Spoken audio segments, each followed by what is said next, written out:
आपण पाहत आहात सत्यदर्शन न्यूज। माड्याचा तिढा एकादाची सुटला, बडा नेता शरद पवारांच्या भेटीला। लोकसभा निवडणुकीची रणधुमाळी सुरू आहे। अशात काही मतदारसंघावरून दोन्ही आघाड्यांमध्ये पेच पाहायला मिळतो आहे।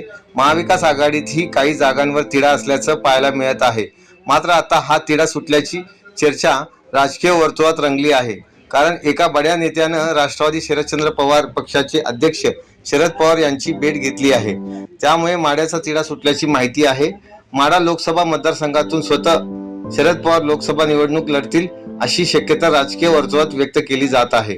राष्ट्रवादीच्या नेत्यांची कार्यकर्त्यांचीही तशी भावना आहे। शिवाय इतरही काही नेत्यांनी शरद पवारांकडे लोकसभेचं तिकीट मागितलं आहे।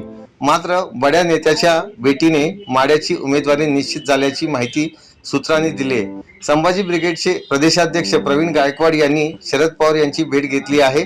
दिल्लीत या दोघांची भेट झाली आहे। यावेळी निवडणुकीच्या तयारीला लागण्याच्या सूचना शरद पवार यांनी प्रवीण गायकवाडांना दिल्याची माहिती सूत्रांनी दिली आहे। 3 तारखेला माडा लोकसभा मतदारसंघाच्या तिढा सुटणार असल्याची माहिती आहे।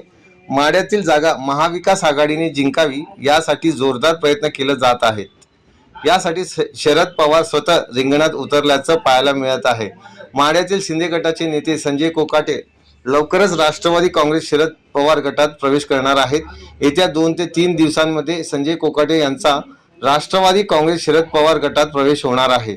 भाजपचे काम करणार नाही असं म्हणत संजय कोकाटे यांनी शिवसेनेला सोडचिठ्ठी दिली आहे।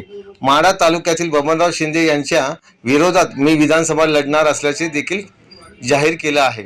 माढ्यातील जुलमी आणि भ्रष्टाचारी राजवट घालवण्यासाठी मी लढा उभारला आहे। माढा लोकसभेला तुतारी चिन्हावर उभारलेल्या उमेदवाराचा जोरदार प्रचार करणार आहे असं संजय कोकाटे यांनी स्पष्ट केलं आहे।